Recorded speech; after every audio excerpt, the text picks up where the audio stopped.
Olá, tudo bem? Eu sou o Cacá Mendes e esse é o canal Zé Cacá, o Curioso. Como você pode ver, hoje nós estamos iniciando diretamente com a nossa convidada já em tela, mas você não consegue ver o rosto da nossa convidada. A nossa convidada, que eu vou chamá-la de Karen, a nossa convidada teve um problema muito grande que acompanhou muito a vida da Karen, tá? Então vocês vão entender. Karen, com 6 anos, o que aconteceu com você? Eu fui molestada pelo meu pai. Gente, hoje nós estamos começando um novo quadro, uma série diferente aqui, chamado Histórias de Vida, com histórias de pessoas que passaram por momentos difíceis e na maioria dos casos, elas, graças a Deus, conseguiram a superação. Antes da gente começar essa história, que é mais um ensinamento de vida, o que a gente vai conversar com a Karen, né? Eu queria pedir para você se você ainda não se inscreveu no nosso canal, que você se inscreva, que você dê o seu like, que você já se aperte o sininho para poder receber os nossos avisos e compartilhar os nossos vídeos, tá bom? Então vamos começar esse vídeo. Estamos começando, já disse, de forma diferente. Você não consegue ver o rosto da Karen, mas você consegue ouvir a voz da Karen. Karen, você está por aí? Estou sim, Cacá. Tá bom. Karen, então com 6 anos você foi molestada pelo seu pai. Conta pra gente Certo. contextualizar o que aconteceu. O seu pai. Conta mais ou menos pra gente entender o que acontecia que você lembra dessa idade de 6 anos. Bom, meu pai, ele era usuário de droga, né? E ele tinha separado da minha mãe. Minha mãe foi embora e deixou eu e meu irmão com meu pai. E meu pai era usuário de droga. Quando eu completei, ela foi embora quando eu tinha 4 anos. E aos 6 anos ele casou novamente. E ele, na época, ele trabalhava durante o dia e a minha madrasta trabalhava à noite num hospital. E à noite ele se reunia com uma turma para usar drogas na minha casa, né, na casa dele na época. E ali começou uns carinhos. Os amigos dele falavam: ah, você fica de saia, vai colocar uma saia pro tio ver. E aí ficavam me pegando de colo em colo, passando a mão, me colocando a mão por dentro da minha calcinha. E eu ficava ali de colo em colo até eles cansarem. Aí eu saía a brincar, depois eles me chamavam de novo. Era como assim, na época eu falava assim, ah, eles são carinhosos comigo. Eu não sabia o que era isso, né? O que era ser abusado ou molestado. Mas isso com o passar dos anos, porque isso foi acontecendo com o passar dos anos, né, Karen? Isso foi piorando, foi? Isso foi até mais ou menos aos 12 anos, e conforme eu fui crescendo, foi também aumentando o jeito que eles queriam. No começo era passando a mão, depois eles faziam eu passar a mão neles, aí veio a parte oral, né? E aí foi aumentando. E eu também eu fui crescendo naquilo, então eu fui me acostumando com aquela vida, né? Aparentemente para você não era uma coisa normal, né? Para você parecia uma coisa de amigos, de brincadeira, nunca ali você nem tinha noção de que era uma agressão sexual, né, Karen? Não, porque meu pai participava, né? Então era muito, por exemplo, assim, era uma coisa que o tio quer brincar, o tio quer fazer um carinho, como você tá linda. Então eles me bajulavam e faziam também o que eles queriam, né? Então era uma coisa assim que eu, naquela idade, naquela época, porque as crianças hoje de 10 anos têm outra, né, mentalidade, mas naquela época eu não percebi o que estava acontecendo. Eles estavam consumindo droga, todas as vezes era isso, né? Eles estavam consumindo Sim, droga, seu pai e alguns convidados, acho que até gente da família, pelo que você relatou, primos, não é verdade? sim. E aí, a princípio é duro falar isso, mas só para a gente entender e para a gente realmente contextualizar. A princípio eles estavam te tocando, só que aí a coisa começou a subir de tom, né? Eles começaram a piorar. Você falou que foi com uma questão oral, mas aí a coisa foi piorando, né, Karen? É, aí começou a assim, quando eu ia dormir, Eles geralmente eram no início da noite, então eu ia dormir, já ia algum tio deitar comigo na cama também. Então esse tio, ele começou a abusar e tinha, vamos pôr, não posso falar se é relação, enfim, mas tinha, né, acontecia, e aí cada dia era um, né, e até chegar na vez do meu pai. Aí meu pai, eu deitar na cama dele. Ele falou: ah, vem deitar com o pai hoje que o pai não quer dormir sozinho. Vem deitar para você não se sentir com medo. Vem deitar pra sozinha. Então era um tipo de situação com meu pai. E isso é uma história triste, né, cara? É uma história triste. E isso você durou até qual a idade que você começou a se afastar disso? Porque começou com 6 anos, mas num determinado momento você é um pouco maior, você começou a se afastar disso, né? Sim, quando eu comecei, entrei na pré-adolescência, que eu já comecei a conversar mais com as meninas da escola, né? Eu era muito retraída, eu era uma pessoa assim muito tímida, eu tinha medo de falar com as pessoas, né? Principalmente sobre esse assunto, eu era proibida, né? Então, o que que acontecia? Eu comecei a prestar atenção. Então, quando meu pai me chamava, ou algum tio me chamava para sentar no colo, alguma coisa, eu comecei a negar. Então eu falava que não, eu já ficava mais afastada quando eles estavam lá, eu já ficava mais longe deles, eu já tinha medo de voltar da escola para casa, né? Porque eu já sabia, já estava começando a saber o que estava acontecendo, né? Então aí quando eu comecei a falar não, que aí, principalmente o meu pai, começou a se tornar agressivo comigo. Quando eu comecei a falar para ele, não, pai, eu não quero dormir na tua cama hoje, vou dormir na minha mesmo. Não, eu não quero. Aí eu comecei a ver quem era o meu pai do lado agressivo. Então, assim, ele começou a me bater, ele me queimava, ele chegou a me furar com um garfo uma vez. Quando ele estava assim surtado porque ele não tinha dinheiro para comprar droga, porque a gente também era muito pobre, ele não tinha dinheiro para comprar droga, então ele me culpava. Às vezes era um frio, ele colocava eu de calcinha e sutiã para dormir para fora de casa. E ele não permitia que dormisse, tá? Ele queria que eu e meu irmão, tinha um irmão na época, né? Ele era 2 anos mais novo que eu, que ele também agredia muito. Então ele queria que eu e meu irmão ficássemos de pé, seminus, né? Eu de calcinha e sutiã, meu irmão de cueca, no frio, de pé, e assim, de momento, de cada 1 hora, 2 horas, ele ia ver se a gente estava do jeito que ele tinha deixado a gente, né?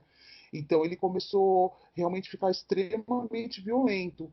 Até um dia que ele amarrou a gente numa árvore para bater. E isso foi passando tempo, isso eu já tinha quase 17 anos. Entendi. Nossa, cara, a história realmente é terrível. E aí, aí teve um momento que você parou. Agora, deixa eu te perguntar. Nessa idade, você com 16, 17 anos, já tinha parado os abusos físicos, sexuais. Nessa idade, como é que porque 16, 17 anos, eu tenho 58, a gente sabe, a gente passou por essa idade, a idade de namorar. Como é que era você em relação a sentimentos? Você não conseguia se relacionar, namoro, não estou falando eh, coisas mais sérias, mas namorico, essas coisas tinha ou para você não existia? Não existia, imagina, de jeito nenhum. Primeiro assim, que meu pai ele não deixava eu me relacionar com nenhum homem, nenhum menino da escola, coleguinha, paquerinha, essas coisas. Eu não tive essa fase, né? E aí com 17 anos, né, que aí eu já arrumei um emprego, eu comecei a trabalhar aqui em São Paulo, então eu ia voltava todo dia, e nesse vai e vem eu conheci uma pessoa, só que assim, me apegar a amar, não, eu achava assim, que todo homem que chegasse perto de mim, ele queria realmente, não é abusar, né? Porque aí ele já queria, vamos supor, ter a relação. Não tinha sentimento, eu não achava que ele poderia ter algum sentimento por mim, ter amor, alguma coisa. Não, eu achava assim, que todo homem que se aproximasse de mim, ele queria realmente abusar, não queria nada além disso. Então eu também não amava ninguém. Entendi, é lógico, né?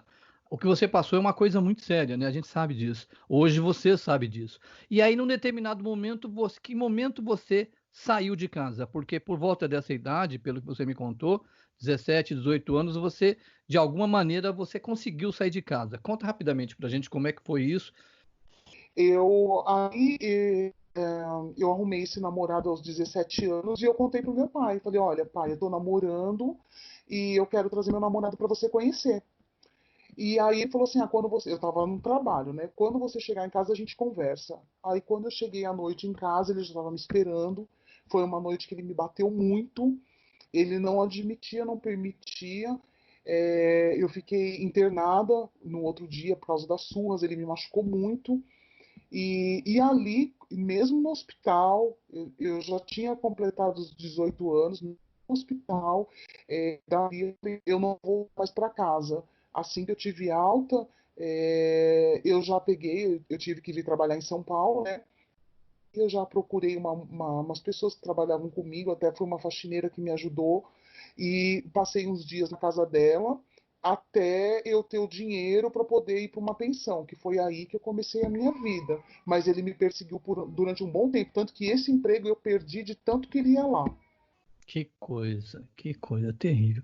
É, a gente não falou, mas antes, voltando só um pouquinho antes, porque é uma coisa que acontece muito, porque a gente sabe, e a gente teve, você assistiu um bate-papo que a gente teve aqui com uma advogada falando sobre violência contra as mulheres, que e nem foi tanto, foi mais violência física mesmo, não violência sexual, embora também isso aconteça, que a pessoa, a criança, ela fica com medo de falar, de achar que não vão acreditar nela. E você passou por isso, né?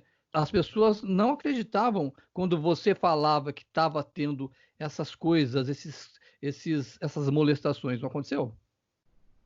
Aconteceu. Minha madrasta sabia, ela foi a primeira a saber. Eu falei para ela uma noite que, assim, falei, tia, quando você vai trabalhar, o pai pede para eu dormir com ele, e aí ele fica colocando a mão em mim. Aí ela falou assim pra mim, imagina que seu pai vai fazer isso, você está tentando, você está fazendo intriga entre mim e seu pai, né? Não acreditou. E aos 13 anos, quando ele começou a me bater, um dia eu estava na escola e a professora viu umas marcas no meu braço. Ela me levou no banheiro e falou assim: levanta a blusa. Quando eu levantei a blusa, ela ficou abismada com a surra que meu pai já tinha me dado, né? E ela falou: olha, eu vou procurar a tua família para saber o que está acontecendo. E eu contei para ela essas molestações, esses abusos que estavam acontecendo. E ela foi questionar a minha família. E na época ela conversou com a minha madrasta falou assim: imagina, isso aí é coisa de criança, ela está inventando, de jeito nenhum. Imagina, o pai dela é uma pessoa íntegra. Para você ter uma ideia, Cacá, ele era enfermeiro da cidade inteira. Como era a gente era bem pobre, né? E era um bairro muito pequeno, então meu pai era tipo, sabe aqueles médicos de bairro antigo? Que curandeiro, né? Então ele cuidava de todo mundo. Então meu pai, para as pessoas, meu pai era, imagina, era um santo. Então só eu mesma. E ali eu passei a não contar mais para ninguém, porque eu sabia que ninguém ia acreditar. Então eu Nossa. levei isso comigo até meus 30 e poucos anos. Foi quando eu me abri realmente a primeira vez com um médico. Entendi. Quer dizer, aí você saiu de casa e a gente tem uns 17 anos, né? E você tem esse período de 17 até 30 e poucos anos. Nesse período, conta pra gente a sua vida de relacionamento, o tamanho da dor que existia dentro de você. Como é que isso te atingiu? Você não conseguia se relacionar, você se tornou uma pessoa sexualmente diferente, entendeu? Como é que foi isso até você conseguir chegar nesse ponto que a gente vai chegar, que é o ponto que é um ponto da sua redenção. Como é que tem essa trajetória sua aconteceu? Foi muito ruim, foi muito ruim. Dos 17 até uns 36 anos, 37 anos, foi uma história de vida assim, que eu gostaria de deletar. Porque assim, eu me envolvi com vários homens, é, assim, e era só para cama. E eu comecei a me tornar uma pessoa agressiva, né? Então eu olhava os homens com cara de agressividade. Quando alguém se aproximava de mim, a gente tinha relação e no outro dia eu falava assim, esse cara não presta, eu não conseguia gostar, eu não deixava ninguém gostar de mim. E nesse período eu tive duas filhas, eu tentei ficar casada, e aí eu continuei com as minhas crises de suicídio. A minha vida foi muito enrolada, sabe? Nenhum tipo era homem casado, era amigo de amiga minha, era amigo do meu marido, era todo tipo de homem eu me envolvia. Eu buscava um carinho que eu não tive. Então, eu falava assim, não, alguém vai me amar. Então, e eu era muito submissa. O que o homem falava para eu fazer, eu fazia, né? Muitas vezes eu fui para a cama com alguém sem querer. Eu fazia algumas coisas sem querer. Por quê? Porque pegavam o meu ponto fraco, sabe? E ali usavam disso, né? Então, até os 35, até os 37 anos, mais ou menos, que foi quando que eu tive realmente um médico que falou assim, eu vou te ajudar, foi muito difícil a minha vida. Entendi. Karen, aí chegamos aos 30 e poucos anos, 35, se não me engano que você disse, e aí aconteceu a sua redenção de vida. Aí o que que aconteceu nessa sua libertação, Karen? Bom, nesse meio tempo eu não parei de eu sempre falava para mim assim, meu pai era usuário de droga e eu já tinha perdido. Eu até esqueci de contar, nesse meio tempo, o meu irmão, 2 anos mais novo, ele se afundou nas drogas, ele foi morar na Colândia e morreu com overdose. Então eu olhava aquilo e eu falava, eu não quero isso para minha vida. Então, assim, esse lado de droga, de prostituição, de coisas assim que iam me matar, eu já não queria. Então eu falava, vou melhorar. Bom, aí eu estudei, fiz uma faculdade técnica, e um dia eu estava numa reunião, né? Eu estava como coordenadora de um projeto de uma multinacional, eu estava numa reunião e eu convulsionei na mesa. E aí eu procurei um neurologista, ele falou para mim assim que eu estava com uma estafa muito grande de trabalho, que eu estava com uma carga muito grande de trabalho e que ele ia me afastar cansada, porque eu estava num ritmo muito grande de trabalho. E aí, nesses 15 dias, as convulsões pioraram, né? E aí, eu com o neurologista, ele pediu para eu procurar uma terapia para poder me ajudar. Bom, a primeira psicóloga ela não acreditou em nada que eu falei. Ela me deu um remédio, eu ficava dopada e ela não acreditava em nada. E aí, nisso, se passaram mais ou menos assim, uns 6 meses e eu continuei afastada da empresa. Porque o médico do trabalho não atestava para eu voltar, né? E aí, o que que aconteceu? Eu tinha uma amiga, ela falou, eu conheço um psiquiatra em Campinas que ele levantou minha tia do túmulo, que até brinco que ele foi o que ele fez comigo. Custa R$ 500 a consulta. Se eu pagar, você vai? Que foi um anjo de Deus na minha vida. Aí ela agendou e eu fui com ela. Bom, chegando lá, eu entrei e contei mais ou menos, porque é 1 hora e meia de consulta, então não deu para falar muita coisa. Então, mas eu contei o que estava acontecendo comigo aquele momento. Ele falou assim: olha, eu vou te dar uma medicação e a gente vai continuar nessa terapia. Você só vai pagar uma terapia por mês. As outras 3 eu vou dar para você, porque eu sei que você precisa. Então eu pagava uma consulta e fazia mais 3. E a gente vai fazer o seguinte: você vai tomar essa medicação. Eu preciso que você una 3 coisas: medicação, espiritualidade e terapia. Se você não unir isso, você não vai conseguir. Aí eu olhei bem nos olhos dele e falei assim, doutor, eu não estou acreditando em nada que o senhor está me falando. Eu falei assim, eu já tomei tanto remédio e eu não estou acreditando que o senhor vai me dar, que é mais uma droga, isso vai me ajudar. Ele falou assim, eu não estou pedindo para você acreditar agora. Toma o remédio 10 da manhã, 7 da noite, procura uma igreja ou o que você segue de espiritualidade e nas terapias. E em você vai começar a melhorar. Eu acreditei. Aí, para desafiar ele, eu fiz o que ele me pediu. Eu, eu já ia na igreja de vez em quando, mas eu comecei a ir para a igreja, comecei a tomar o remédio no horário que ele me pediu, e como eu não tinha, eu tive que falar para ele, doutor, eu não tenho esses R$ 500, eu não vou poder vir terapia. O que, que eu peguei na espiritualidade? Eu ia para a igreja todo dia. Eu ia, porque eu precisava conversar. Então eu ia para a igreja e tomava o remédio, ia para a igreja e tomava o remédio. E ele, o que, que eu fazia? Eu mandava e-mail e contava para ele o que estava se passando. E ele me mandava as receitas e eu continuei. Então ali quando eu comecei a ver a luz no fim do túnel, que eu comecei a enxergar. Primeiro assim, eu tive que me amar, me respeitar, me amar. Eu tive que olhar para mim e enxergar realmente, não o que as pessoas me viam, mas o que eu era, porque até então, Cacá, eu era taxada assim como uma galinha, como uma sem vergonha, uma nada, ninguém. As pessoas me tinham como isso, porque eu fui casada 5 vezes, entendeu? Então as pessoas falam, essa daí não para com ninguém, essa daí não gosta de ninguém, essa daí não tem juízo, mas ninguém sabia. Aí, depois desse tratamento, dessa situação, eu comecei a me amar. E falei, bom, agora, quando estiver preparado, vem a pessoa que realmente vai ser, que eu vou amar de verdade. E foi quando eu conheci o meu marido. A sua vida hoje é uma vida normal de uma pessoa transformada, né, Karen?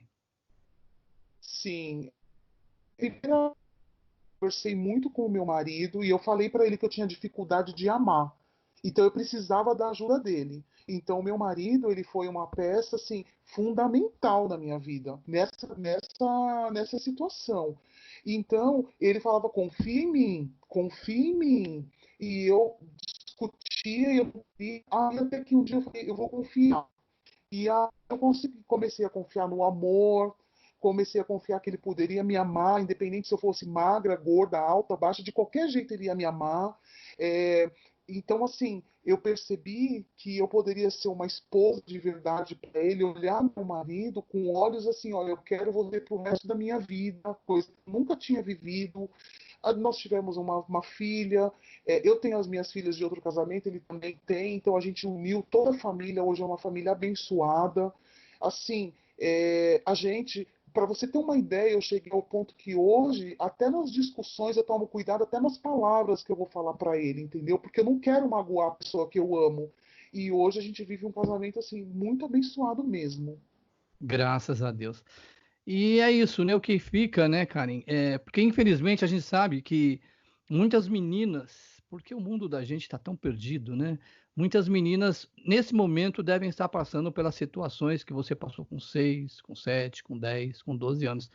E a gente pede para as pessoas, pai e mãe, né? Hoje você é mãe, né? Já de vários filhos, inclusive, para elas conversarem com os filhos, né? Para elas desconfiarem de situações, né? Porque muitas vezes, se talvez a madrasta tivesse confiado em você, teria sido diferente, né?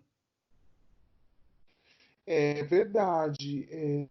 Hoje em dia, o que eu até converso, né, que eu sou, me tornei uma manicure, então o que eu converso com as minhas clientes, fique atenta, chegou da escola, observa, olha, vê se está tudo bem, se a criança não chega diferente, se a criança não tá triste, se ela não tá agressiva. Isso é menina e menina, viu, Cacá? Sim. É independente, viu? Não é só com menina que acontece, sabe? Então a gente tem que ficar atento, igual a minha filhinha, ela vem da escolinha, eu e meu marido, a gente sempre olha se está tudo bem, leva na pediatra, pergunta, porque assim, como aconteceu comigo, eu tomo mais cuidado ainda. Mas o alerta é realmente para a gente ficar atento aos sinais que as crianças dão, entendeu? Claro. Karen, olha, muito obrigado pela sua coragem, porque, na verdade, essa série de vídeos de histórias de vida, a gente vai ter mais algumas, a gente até as pessoas que quiserem contar suas histórias podem nos procurar, aqui na descrição tem e-mail, tudo, a gente vai suprimir nome, imagem, tudo. São histórias para a gente aprender, né? Para a gente ver Sim. a situação que muitas pessoas passam e, acima de tudo, essa sua garra, porque hoje você é uma pessoa transformada, é uma pessoa vitoriosa, é uma pessoa que tem o seu trabalho, eu sei que você faz sucesso no seu trabalho, e isso é muito importante a gente mostrar o exemplo. Então eu lhe agradeço muito, muito pela sua coragem de vir contar a sua história. Karen, muito obrigado, viu? Eu que agradeço, cara. Então, assim, obrigada. E eu que agradeço pela oportunidade de eu também estar ajudando outras pessoas nesse momento, viu?